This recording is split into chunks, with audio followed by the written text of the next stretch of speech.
Good morning, everybody, and happy Sunday to you. I want to give you an announcement about some changes in our schedule this week, and that's going to start with this evening. The Harmonies of the Gospel with Pastor Fred will start at 6:30 this evening. That's due to the viewing for Brother Bill Kiesling. That will be going on at Hunt Funeral Home from 3 to 6 this afternoon. There'll be a reception immediately following the funeral. The funeral is tomorrow at 11 a.m., and there'll be a reception at the church right after that. The interment is at Fort Lincoln Cemetery, and the family understands that's a long way to travel for many people. So if you cannot make that, they understand that. So that's this evening. The 6 o'clock class will now be bumped to 6:30.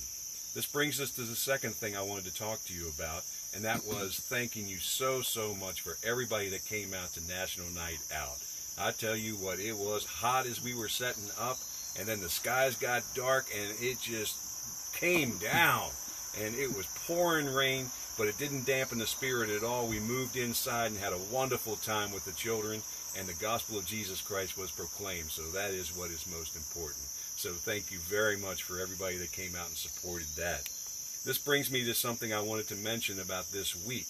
We're in an exciting period of growth in our church. So this week there'll be no activities, all right, no weekly activities while our hallway and our fellowship hall is renovated. So make a note of that. This week we'll take a break from the weekly activities. And this brings me to the last thing I wanted to talk to you about this morning.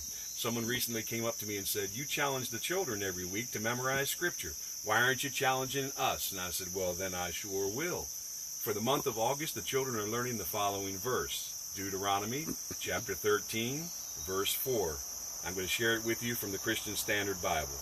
Scripture says, "You must follow the Lord your God and fear him. You must keep his commands and listen to him. You must worship him and remain faithful to him."